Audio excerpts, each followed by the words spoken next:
Ladies and gentlemen, please welcome the Executive Managing Director and Group Head of Corporate Payment Sales in North America for BMO Spend and Payment Solutions, Terry Wellesley.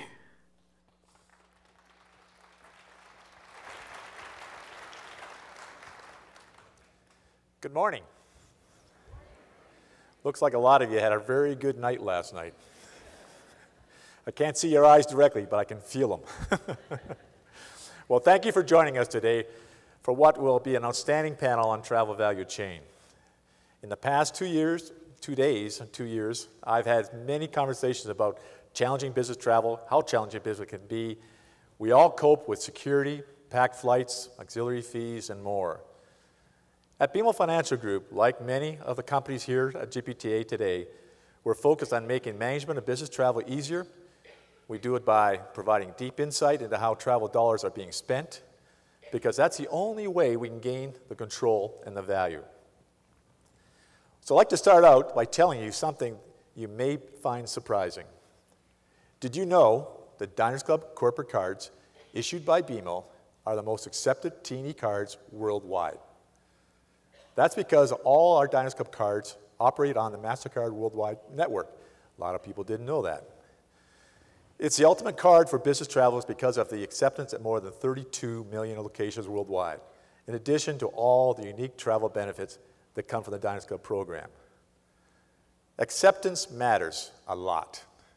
The great T&E card programs like Diners Club delivers control because it works where it matters most, everywhere, especially on the road and around the world.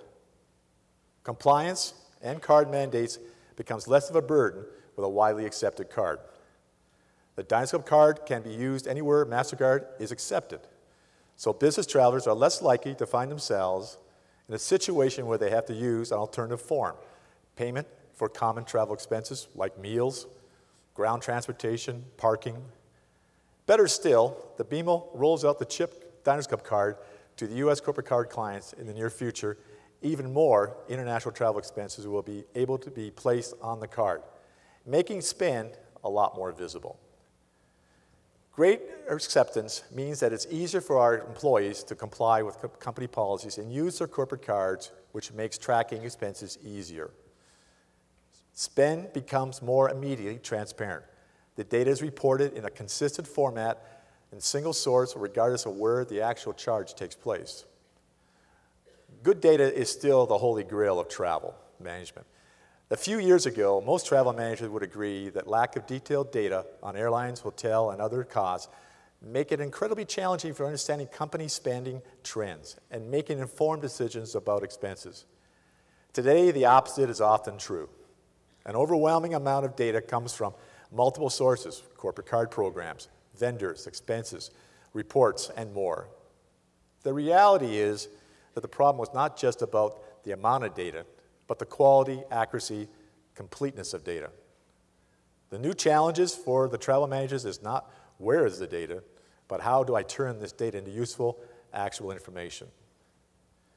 Turning data into actual insight requires that an information availability to travel managers is what they need, when they need it, and how they need it. We know travel spend is under this microscope. It's accurate, comprehensive information that makes it far easier to find ways to manage costs, measure compliance, and improve on experience of your travelers. While we can't force vendors to provide better data, what we can do is use better tools to change behavior. Yesterday, BMO announced that we are now offering the MasterCard Travel Dashboard as a complement to our T&E card programs. By correlating data from multiple sources, travel managers get a 360-degree view of travel spend across their organizations, which they've always been looking for. The MasterCard Travel Dashboard pulls data from 5 major global distribution systems, travel management companies, detailed folio data from leading hotel properties worldwide, and of course, corporate cards. Organizations like BMO, corporate cards include Diners Club cards, can tap into integrated data from creating custom budget parameters and gain advantage in vendor negotiations and get comprehensive information and view of spending trends, helps pinpoint opportunities and cost savings. When Business Travel News asked travel managers earlier this year to list the top challenges they face on a regular basis, the results were a bit surprising.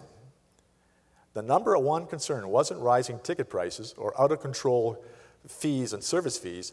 Meeting increases demand for business travel was cited as the number one sourcing challenge. And demand is certainly on track to increase.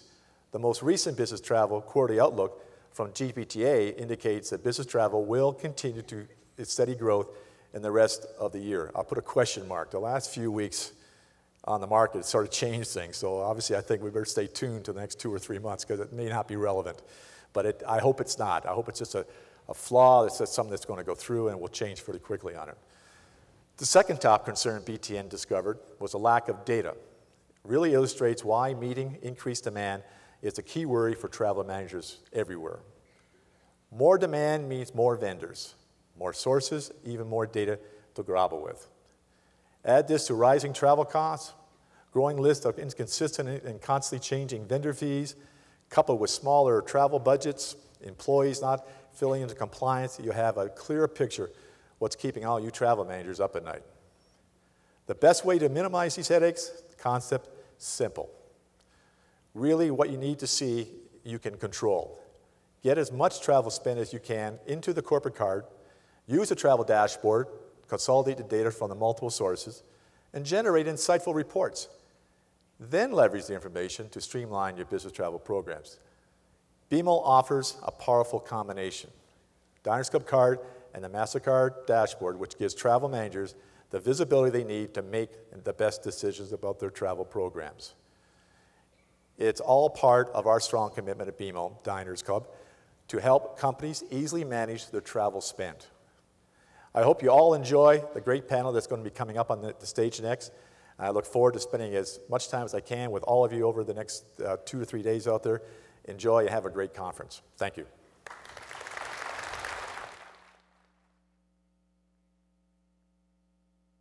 Ladies and gentlemen, please welcome back your GBTA Executive Director and COO, Mike McCormick. Good morning. It is fitting that we are here in Denver, a city built by business travelers, to provide you an update on your association's work in Washington. Denver, after all, is one of the few cities in our nation's history that was not built on an ocean, railroad, or river, but rather in 1858, Denver just happened to be where gold was discovered. And because of that, business travelers came to the city and thrived. Too often, our government leaders fail to recognize the value, impact, and return on investment of business travel. I take that personally. GBTA must work hard to ensure decision makers in government understand the substantial impact we have on the world's economy. GBTA is aggressively engaging our global members to educate their governments on the impact of business travel and the following principles. Number one, it is imperative that business travelers be able to travel safely, efficiently, and with dignity. Number two, transportation infrastructure must keep pace with the needs of the business traveler. And number three, travel taxes must be fair and benefit all travelers. GBTA supports these basic principles so that business travel grows. But the recent behavior of Congress and the administration in Washington is severely hampering our efforts. Let's not sugarcoat it, it's highly dysfunctional. However, there has been some progress on issues important to all of us. There is some good news, some bad news, and much work left to do. I start with significant developments in an area very familiar to business travelers, transportation security. Now, I'm going to skip the TSA horror stories. They've already been told. Way too much. Everyone, and I mean everyone, knows that the current system is flawed. It's too expensive. Costs have grown 400% since 2001, and moving through security takes too long. 2 years ago, TSA monitored checkpoint wait times to keep processing at an average of 10 minutes or less. Coming to Denver, it took me 45 minutes. Others, it took 10. But it's this unpredictability that's so frustrating to business travelers. Now, on Sunday, we heard TSA's John Pistol commenting on Trusted Traveler. On the program's core challenge, security, there is no space between GBTA and TSA. It is equally our top concern. But clearly, questions remain on Trusted Traveler. How will it work? How will I be treated differently at the security checkpoint? And what will it cost? These are very important questions and ones that are at the top of GBTA's list. But standing on the sidelines criticizing doesn't move the program forward. Only by embracing and actively participating in this plan can we help mold and shape a screening system that is safe, efficient, and meets the needs of business travelers. While we are pleased with the developments on Trusted Traveler, I'm just aghast at Washington's failure to upgrade our nation's air traffic control system. As many of you know, our existing air traffic control system is in many ways inferior to the navigation capabilities in the phones we use and the cars we drive. This antiquated technology is a major reason for your flight delays, unnecessarily long routes, and wasted fuel. The planned upgrade, called NextGen, will help solve all these issues. But unfortunately, the 3-year saga of the FAA budget is a sad illustration of what's wrong in Washington. Now, if you're an outside observer, you may seem like a joke, but it's not funny to our industry. Instead of pushing forward, Congress has failed not once, not twice, but 20 times to put into law a budget into law that includes an accelerated NextGen plan. The result of all this bickering and gridlock? Well, last month, Congress failed to issue its 21st short-term extension. And as a result, you may have heard, the FAA was temporarily shut down. It took Congress and the administration 12 days to find a loophole so that they could reopen the FAA. So what was so important to shut down the FAA? Well, it turns out the Republicans wanted to eliminate certain rural air subsidies, which would save about $16 million a year. And the Democrats wanted to protect a union's ability to organize. Congress traded blame. They shut down the FAA, put thousands of people out of work, and stopped the collection of over $200 million a week in airline ticket taxes over issues that have very little to do, if anything, over the running of the FAA. So now, for now, the FAA is up and running.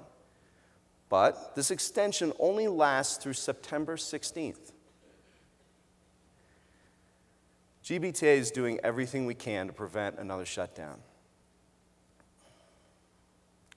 Because many of you travel abroad, your legislative affairs team at GBTA is focused heavily on international travel issues. The emergence of economies such as India, China, and Brazil have opened the doors to incredible opportunities to all of you.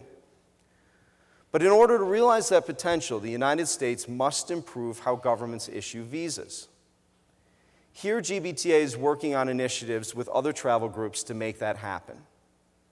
For example, we're encouraging the United States to begin negotiations with Brazil and China so that we can be a part, and they can be a part, of the visa waiver program.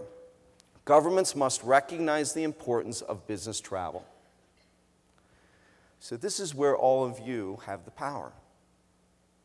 In June, GBTA members from all over the country traveled to Washington and met with over 120 congressional offices.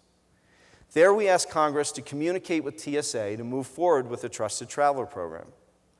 And 3 weeks later, their pilot Trusted Traveler program was announced. Now, to be fair, we also asked Congress to move ahead with NextGen. And instead, they shut down the FAA. So I like to think we're batting 500. To our members, and especially to those chapters recognized as government relations partners, I say thank you. Please continue to work with GBTA to deliver our message. And to everyone else, will you help? You see, it's not just enough to attend convention. You must become a paid active member of GBTA and lend your voice to our message. Together we speak for the business travel industry, and it can be loud. I hope you will spread this message to your colleagues here and back at home when you go home on Wednesday and Thursday. And whether it's in the halls of Congress or the courtrooms across the country, business travel and its complex issues are being hotly debated. So let's bring on that debate. Our moderator today, Trip Davis, is no stranger to the debate.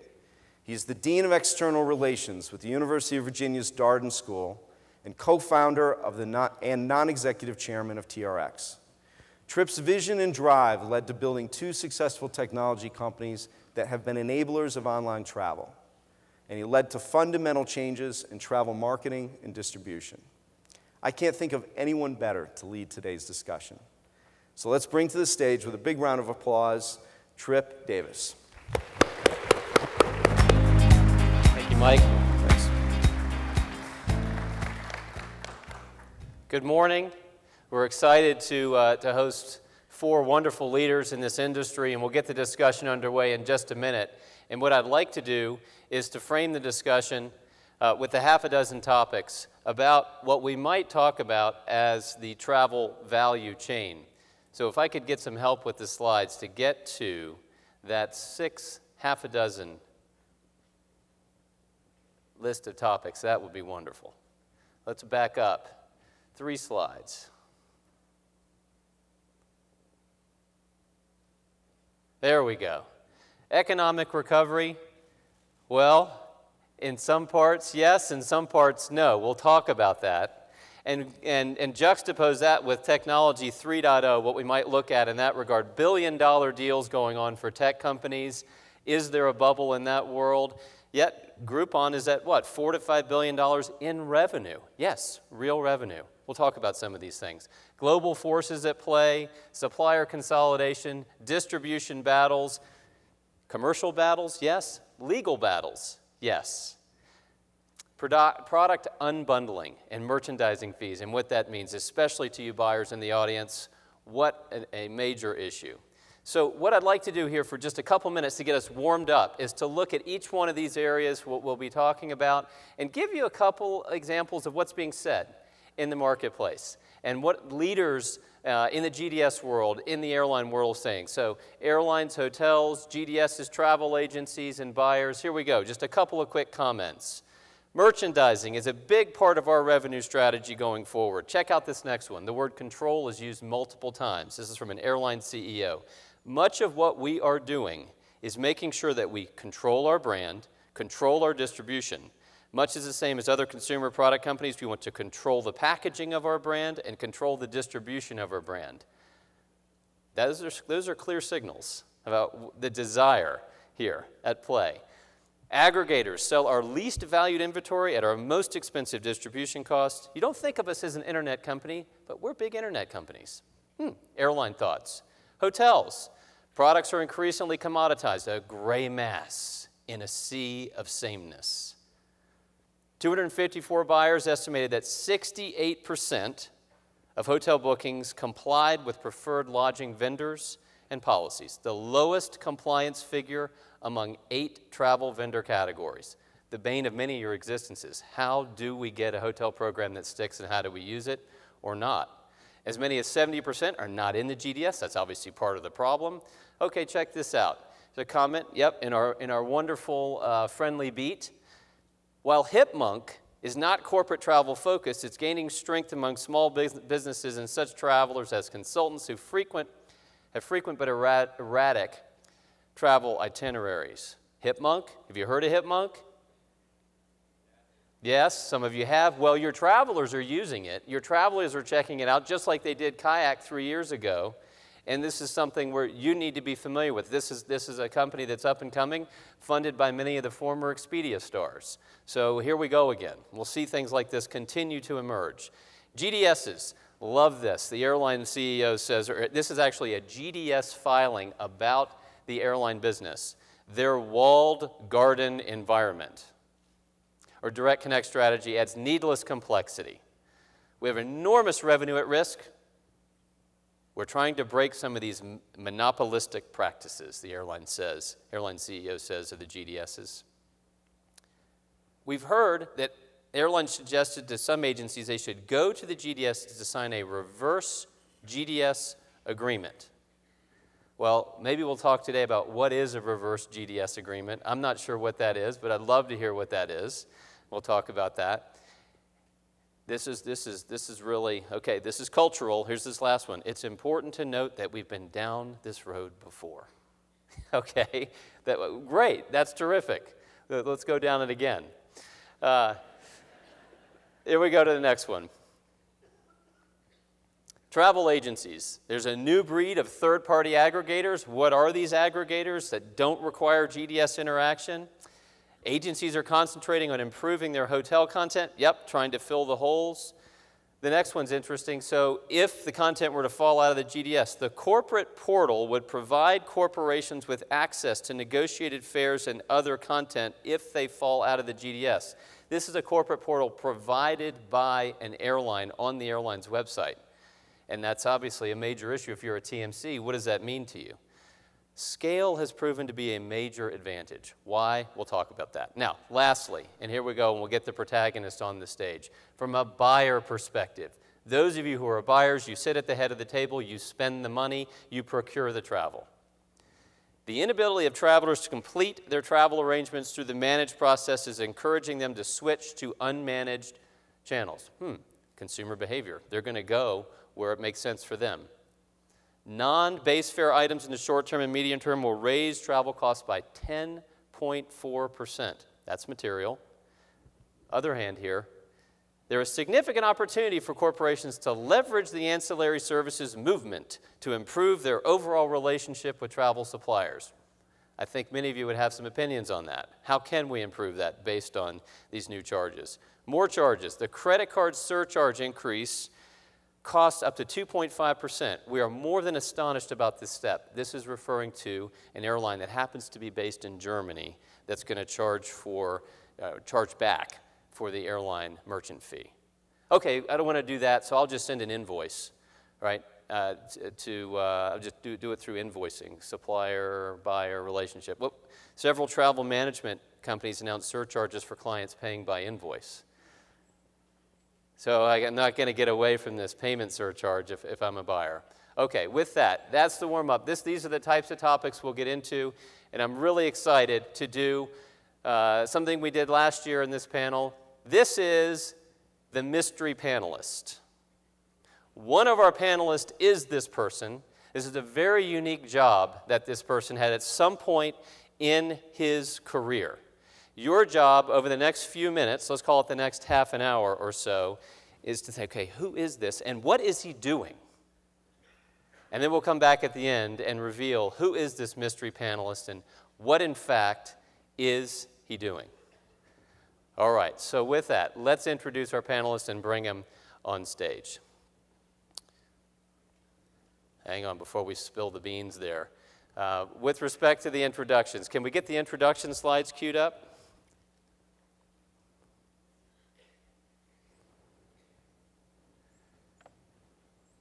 Let's do it live.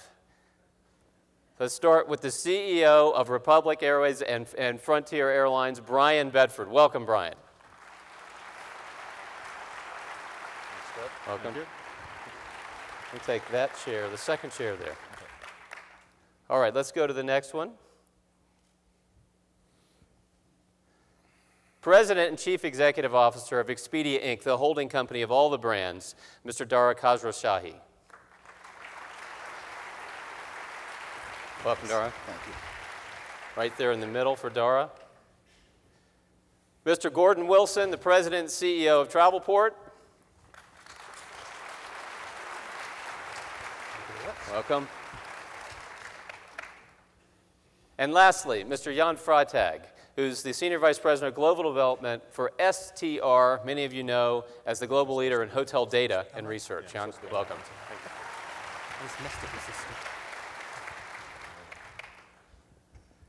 Excellent. Welcome, gentlemen. What we'd like to start with is a discussion about outlook. It's hard to get through the day without feeling queasy at some point about the economy or the global outlook. And let's talk about the outlook for the travel industry and for the economy. And we've got multiple perspectives here. Gordon, I might start with you. given the multiple businesses in multiple continents, and what are you seeing from a business performance perspective, and where do you think things go?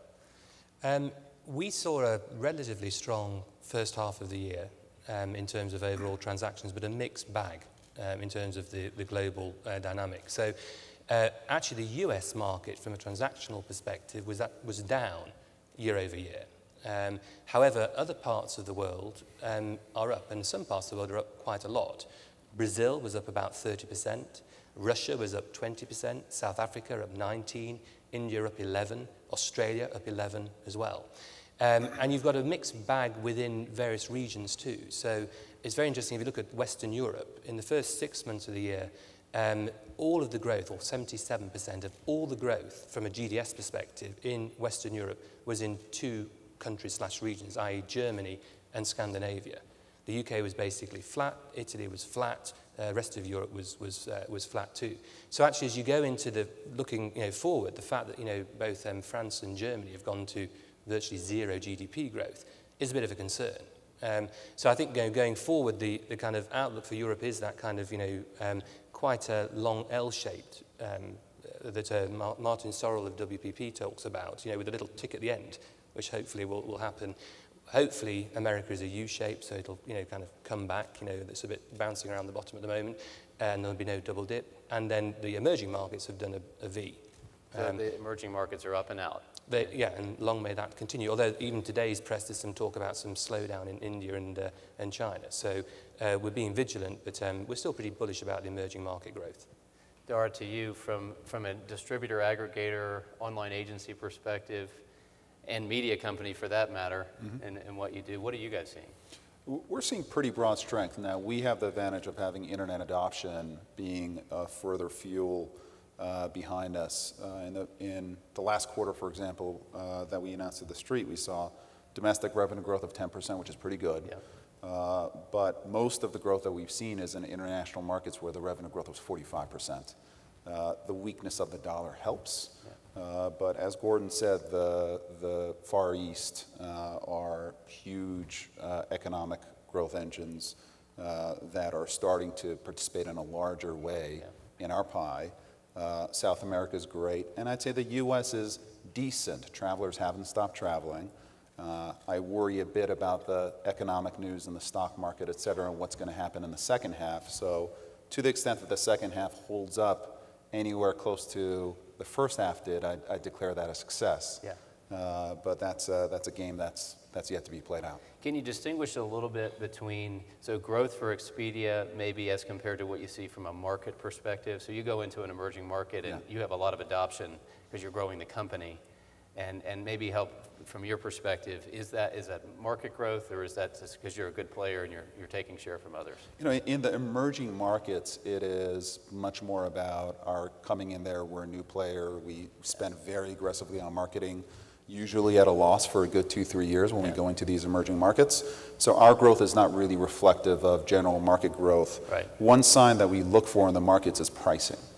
And for example, in the lodging marketplace, one good sign that we're seeing for suppliers is that ADRs actually have firmed up in the first half of the year pretty nicely. And it looks like the second half will be decent as far as ADRs go. And that to us is more of an indicator of what demand is on the overall market. Well, that's a perfect cue for Jan. All right, let's talk about ADRs for a minute. What are you seeing in the marketplace, and what do you think is going to happen? So the big 3 topics for the U.S. hotel industry are basically supply, demand, and ADR growth, as Dara just said. On the supply side, the good news for the existing hotels is there just isn't any really new supply out there. There just isn't any money out there to build. We're seeing very, very strong demand growth, around 5% or so for the first 7 months of this year, which then gives you really strong base level of occupancy, which drives ADR. So far, year to date, call it around 3.5% or so. And hopefully we're going to think that for the rest of the year, we're going to see something similar as in that kind of general ballpark, call it 3.5–4%. So if you can say that maybe a couple of years ago, we were hoping, if you put the buyer's hat on for a second, that we were seeing a buyer's market maybe come around the corner. Are we there still, or are we? You did, and I hope you enjoyed it while it lasted. I think with the lack of new supply into the markets, I think you're going to see the balance of power shift a little bit. And I hope what we had said in our presentations for the last couple of years is these are obviously long-term relationships. Whenever I present at GBTA, I say, you know, this is not about beating somebody up for the next 6 months. It's about building the relationship that gets you through the buyer's market and then through the seller's market as well. So hopefully, you know, you build those relationships through 2012 and 13. All right, so we'll take that one step further. So here we are, we're about the end of August. You have many of these corporate travel managers, and let's say after our U.S. Labor Day holiday, we go into probably a budgeting season, you know, if you're on a calendar fiscal year, so it's here. What do we think about rate for next year? What if you were building a budget for, let's say, a modest size or a large size corporate travel program, what would you say the assumption for rate should be? Which luckily I don't have to, so I just tell you what our forecast is based on our macroeconomic crystal ball. What we had suggested at the NYU Investment Conference, which is in June, we suggested that the 2012 ADR% change would be 6%. We just revised that down to 4.9, which in our world is a huge revision downward. So yes, there's going to be ADR growth, and your mileage may vary. Obviously, I was just presenting at the Virtuoso Travel Mart in Vegas, and luxury travel is just rock and roll. You know, there's just a lot of demand for the highest end of the market. So those ADR changes are going to be probably double digit, you know, because you're looking at very, very tight supply. So call that 5 on average, and then your mileage may vary on whatever segment you're playing in.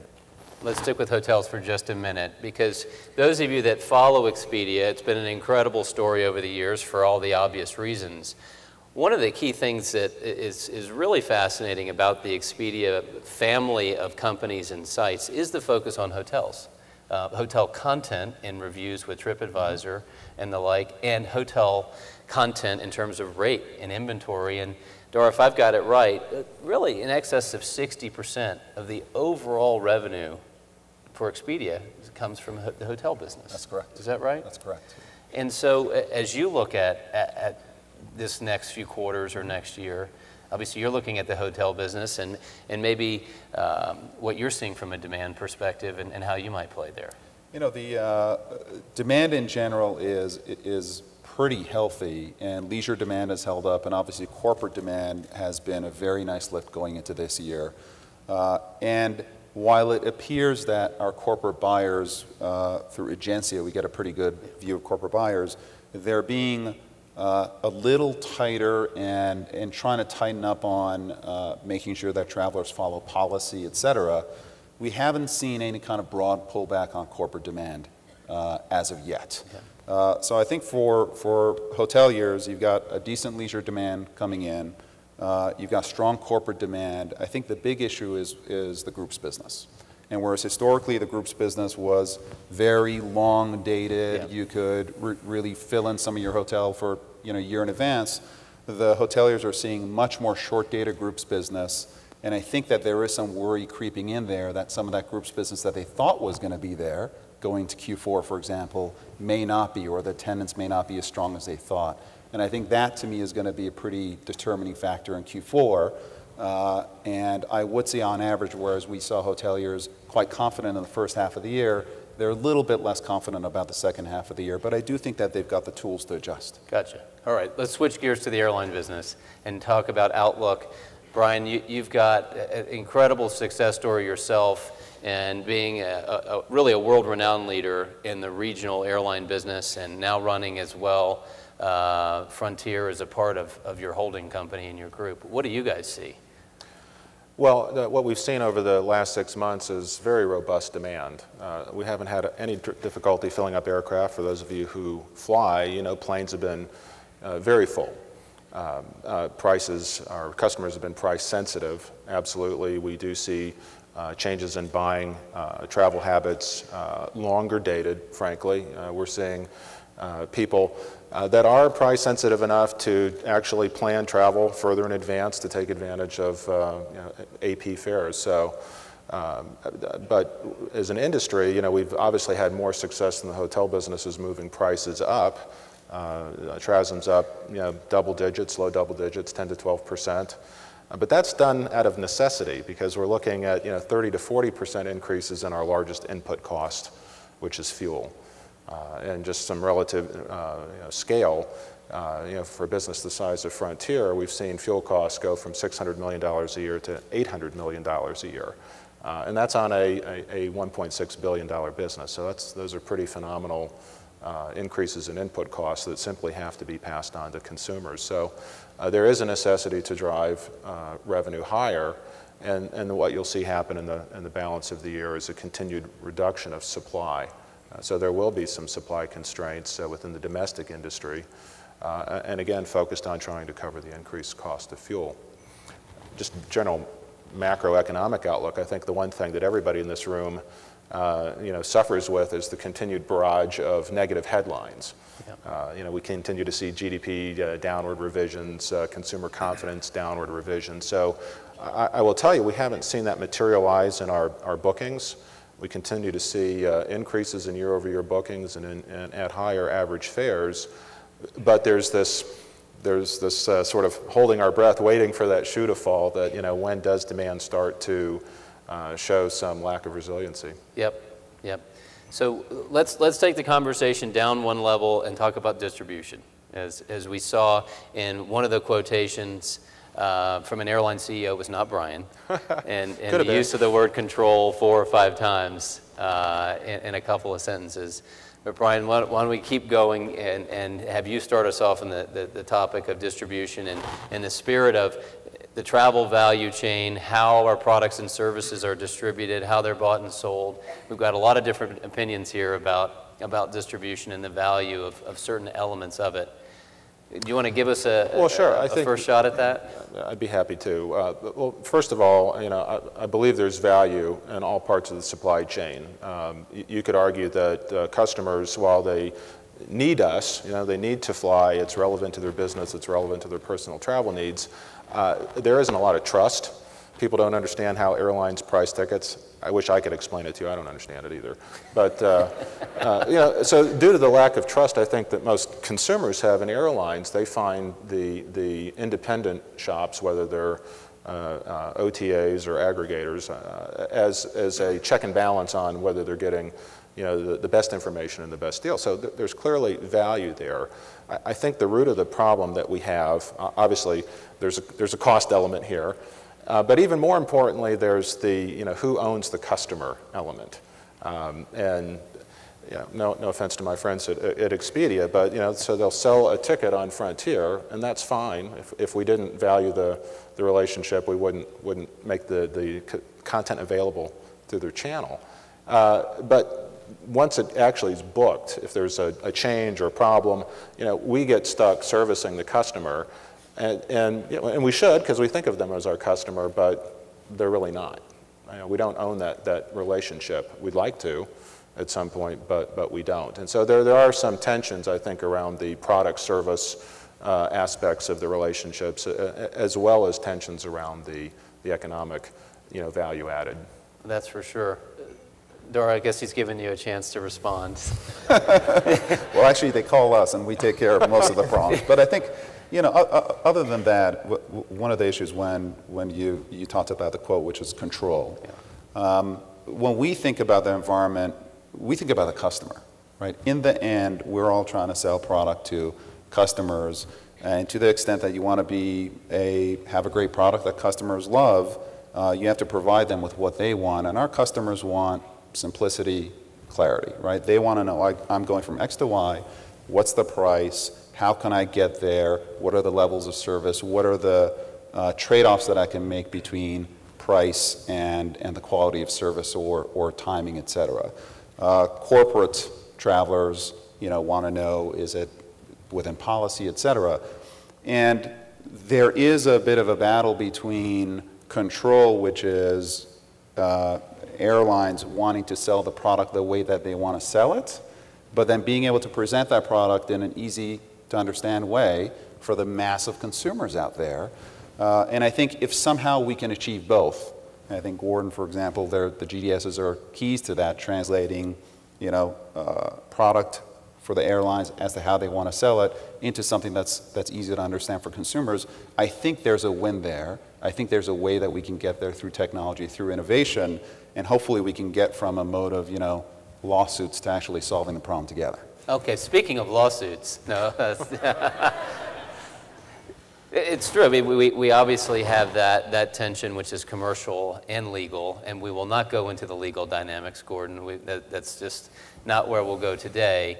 The GDS environment, as well as the family of products and services and sites and businesses that is Travelport, your perspective on distribution and the collaboration, obviously, with, let's say, a major distributor, a major supplier. And for years, the GDSs have been the enablers. I mean, that's how we actually enabled a transaction to happen. And the availability, the rates, and the access to that information as an information services provider. Where does it go? Where do you go from here in terms of distribution?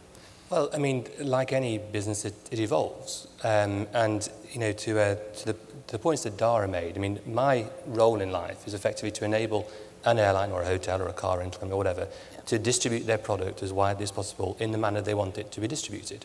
There's no question of that. But I also have to, deal with the fact that the end user of that service, through a travel agency or a TMC or a corporate, booking tool, wants to see options and wants to see choices. And that's the mainstay of what we do. Now, the way that airlines are seeking to sell their product is changing. Therefore, our technology has had to change. And the news flash here is the technology has changed. Some airline CEOs may be not quite aware of that yet, and some are enlightened, and some are not enlightened. And I have a 4-year-old daughter, and we have a rule in our house, which is you can't say you don't like something until you've tried it on her plate. So I don't like broccoli, Daddy. It's called the no thank you bite. Yeah, exactly. Right? They have to take a no thank you bite. So, so she doesn't like broccoli, she tries broccoli, now she loves broccoli. Well, airline CEOs, try the broccoli, because actually the technology is there if you want to use it. And my friend here on my right, Frontier Airlines, has just signed an agreement to put their stretch seating, their fares families, all of their content available through the GDS, which means it can go into the TMCs, it can go into the corporate booking tools, I do like broccoli. You do like broccoli, there we are. And we might try on beans next. What do they cost? Okay, Gordon, help us out. Speaking of trying things out, trying something new, what is this statement or this reference to a reverse GDS model? Help us. What does that mean commercially? I mean, that's purely an attempt, and this is the real news, which is going on in the dialogue. It's not a technology dialogue. The technology is there, and the best thing to do is for the parties to work together to make the technology work. That would be the best service we collectively could give to the corporate travel and the corporate travel managers. The issue is about the economic flows, and there are people here who think that basically GDSs shouldn't pay anything to travel agencies, that GDSs should just get paid by airlines, and airlines should pay travel agencies. And that is a model. And if that's the way the market progresses and wants to move to, then we will progressively move to that kind of model. But be careful here, because any travel agency knows that one day airlines say, yeah, we're going to see you whole and everything will be fine, and you're good for maybe 6 months to a year, and then kaboom, it disappears in terms of revenue. Agencies provide an important service. They need to make a profit. They do a great service for the airlines at a fairly low cost of distribution in the aggregate compared to any other industry. And actually, I think that the commercial model serves people well. Can we change it? Of course we can. But it has to be a triangle, of agreement, as opposed to one party trying to force a change on the other two parts of the triangle. Yeah. So if we look, okay, the triangle has 3 points, but maybe in the middle of that triangle is the buyer. Right? Because if you've got the supplier, the GDS, and the travel agency, the buyer sitting in the middle, where do you think these economics go with respect to the buyer? If we looked out a year or two from now, is it a fee-for-service business, just like the buyers went through the transition with the travel agency community over the past 10 or 15 years? It's a fee-for-service business now. Would the GDS business ultimately be a fee-for-service business that the buyers are paying for in a fair model? But is that a potential model that we could see?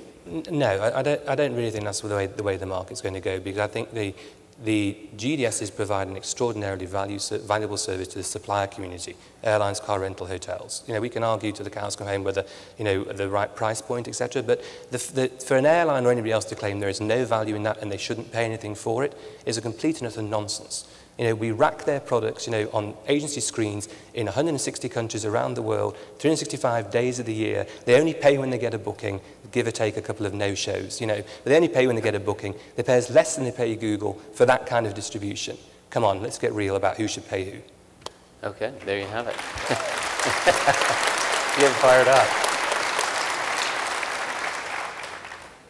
Switching gears a bit to talk about hotel distribution for a minute, because I think striking differences in the industry dynamics of the airline marketplace, the number of suppliers, and the distribution sort of methods and technologies to hotel distribution. And you know, if we had that venerable Michael Porter of Harvard Business School talking about the 5 forces in strategy and the leverage in the marketplace, we'd see very different assessments of the airline marketplace vis-a-vis the hotel marketplace, because the hotel marketplace is so fragmented. We see, in some cases, you know, 20% of the hotels in the GDS environment, and that makes things very difficult. So where do you think things go with respect to if you're a hotelier, the distribution costs for you, what are you trying to do?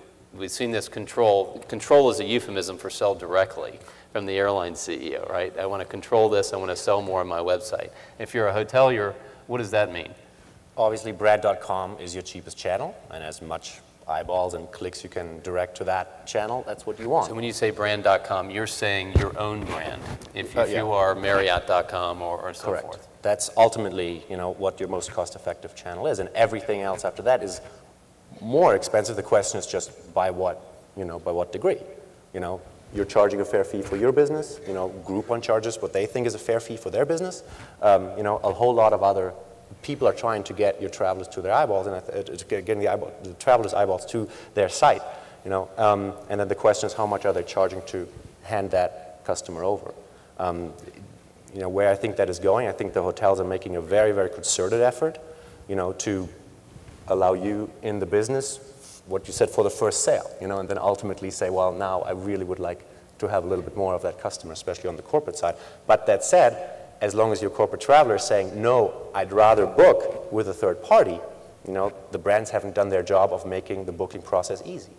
I think it's, so if we sensed Gordon's passion right there just a minute or so ago, and if you were to walk into the office of a general manager at a local property level and strike up a conversation about distribution and sales of his or her hotel rooms there, and you get onto the topic and start to mention names like Priceline or Hotels.com, the body language changes. And Dora, why does that body language change? Why do they feel anxious when they start talking about? I thought you were going to say they come and hug you, yeah. You know, when they talk about, wow, this is going in a different direction than I thought.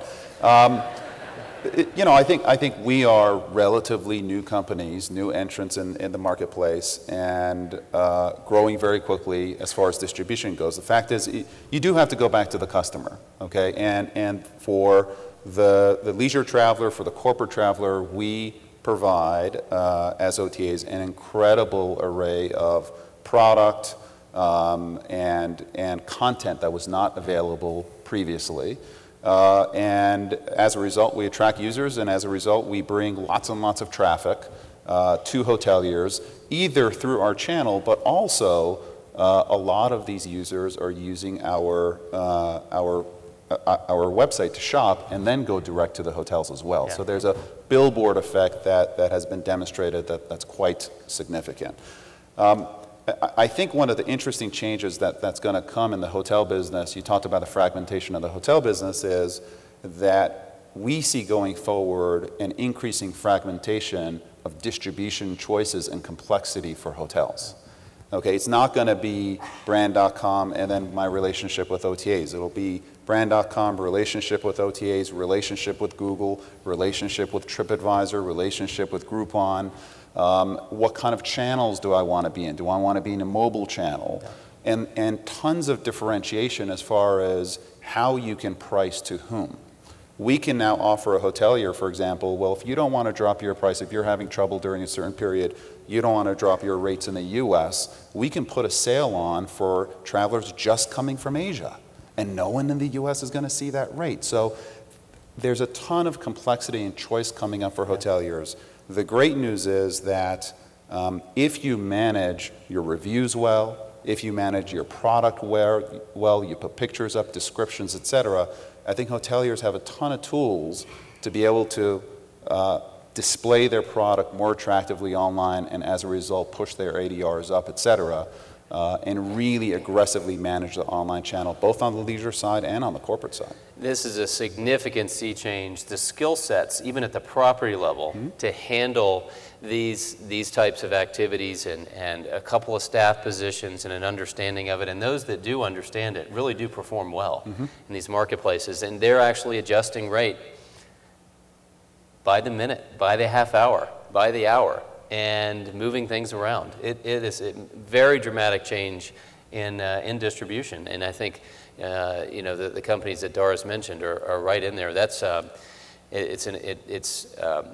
when we look at the effect of these new entrants, some of us might think that, okay, well, the internet thing was here, that's sort of old news. Well, we are looking at, whatever you want to call it, a 3.0, a 4.0 effect, and let's use that as a transition. Go ahead, Jan. But from a travel buyer perspective, obviously, there was this collective shudder I saw when Dara mentioned that there are rates out there that you don't see on the US website that are maybe on the Asia website, right? So how do you manage that? That's going to be an interesting point to negotiate when you're going forward.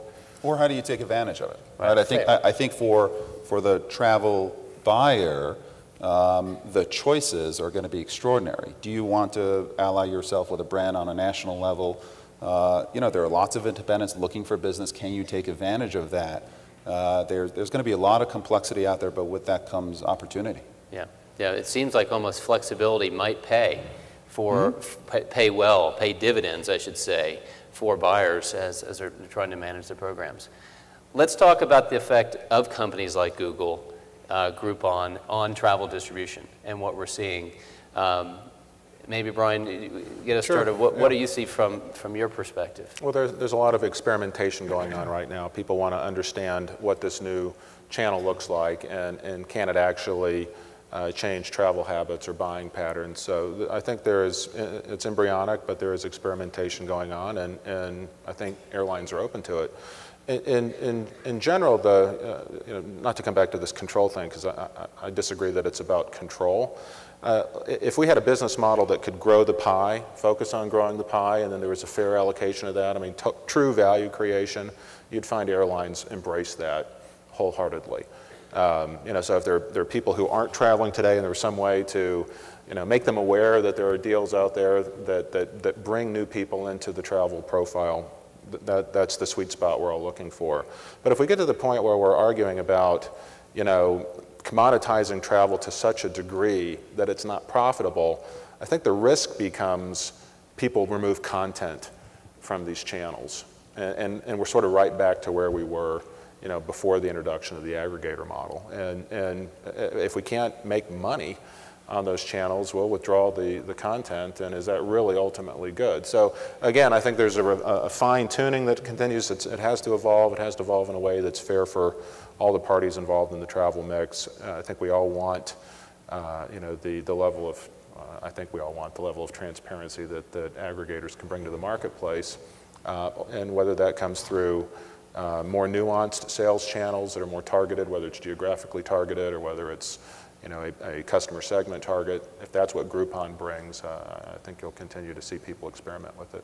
So a major player in airline, let's say rate display, let's just call it that, fare display, would be ITA. And Google buys ITA for a big number. And we're kind of seeing, okay, where does this go? What does this mean?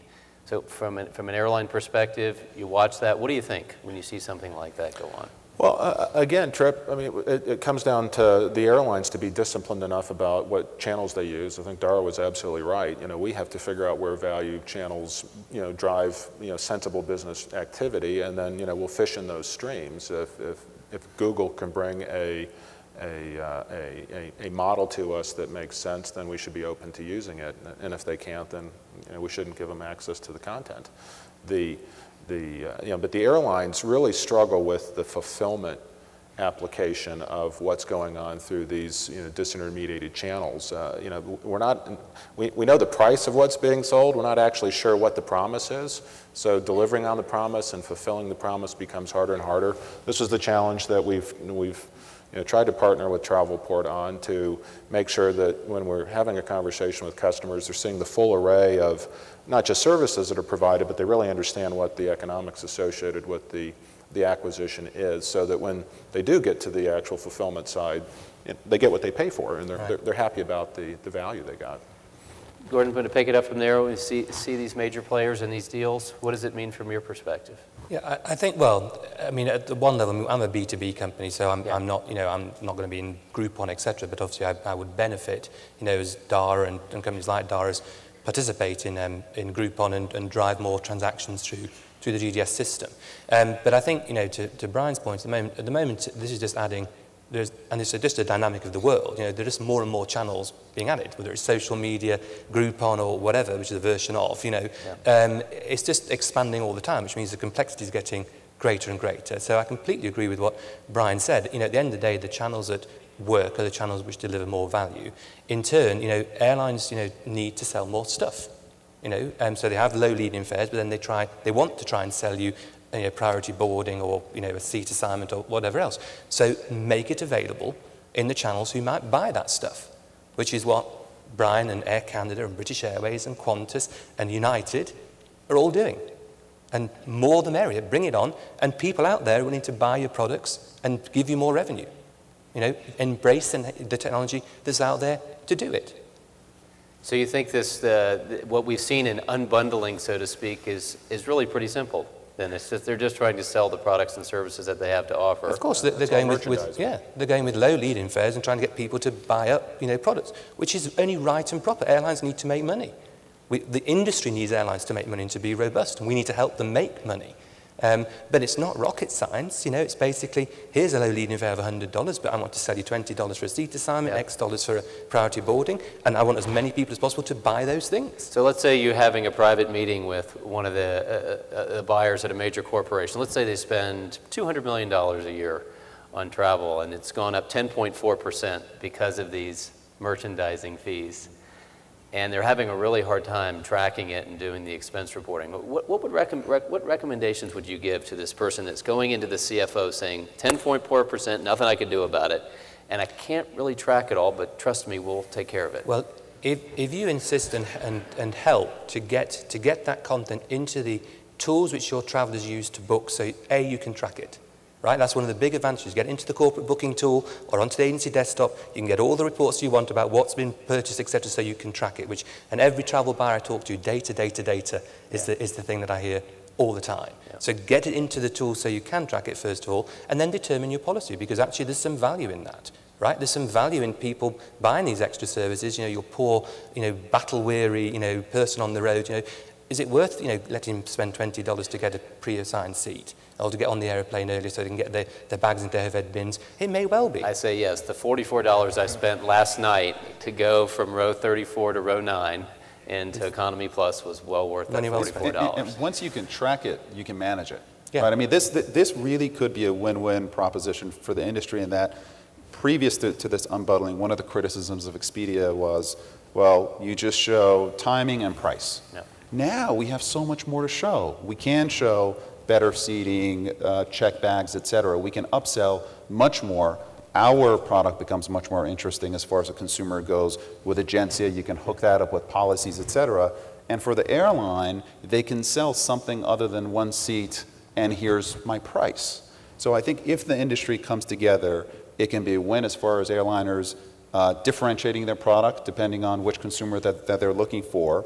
And for travel managers, as opposed to in the old world buying a bundled product, they can, once they track it, they can actually manage it. And I think if we work together on the corporate travel side and on the leisure travel side, it could be a win-win. It really could be. Well, let's end on that optimistic note. And what I want to do is turn to each of you and ask, as you look out over the next 6 to 12 months, What changed in the marketplace for the buyers? Put your buyer hat on and say, what do you think, what's a key change or key dynamic that he or she should really be watching for, and would be really smart to go into that CFO here in this, say, August or September. Watch out for this. This is probably going to happen, and sure enough, it will. What do you think? What do you think a key change? We'll just go right down. We'll do the xylophone. We'll go right down the line here. I think maybe a takeaway for the travel buyers: book early, book often. You know, you're going to bump into compression in certain markets because the occupancies are so high. So this old ideal for the last 2 years of booking windows being crunched, I think we're going to see an elongation of that. Yeah, I'd say relative to the discussion that we had, I just say travel buyers have a say in this. And we'd love to hear your voice, and I do think that this can be a win-win for us, and to the extent that we can focus where we're going, I think it can be this unbundling actually could be a win for everybody. Well, I agree with that. I think that we do need to be respectful of what the travel buyers are suffering with right now, whether it's, you know, simplicity. We've made the product very complicated in terms of unbundling. If bundling works better, if that simplicity is better, you know, we need to understand that and create a product that suits those needs in a very easy to understand and easy to report to the CFO kind of way. And then finally, I would agree, we are heading into a period of time of uncertainty domestically here. Airline responses to that are going to be erring on the side of caution, reducing capacity.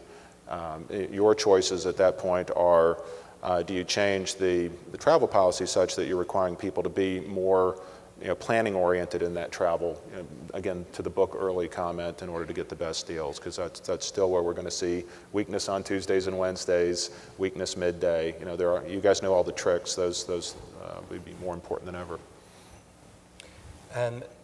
Just to add, you know, I agree with the comments that the panelists have made. I suppose two extra things. One is the rise of mobile. I mean, corporate travelers are going to, you know, demand, you know, having the ability to do what they need to do on mobile-enabled devices, and that's going to be a major part, I think, of the travel policy and management, how that all goes through. And then the second thing, which I think is good news, I think there's going to be much better data, I believe, going forward, because a number of key players in this, like credit card companies, banks, etc., you know, are really, you know, focusing on this area and improving how they can get data through, you know, virtual use credit cards or single use credit cards, etc. And I think a lot of that will help travel buyers who are trying to manage global spend in particular get a much better handle on what's going on and therefore make the right kind of policy decisions. So it's optimistic because I think it is getting a lot better. With this session is concluded, we welcome you to the general session with Meg Whitman later today. It proves to be a truly exciting session. Thank you very much.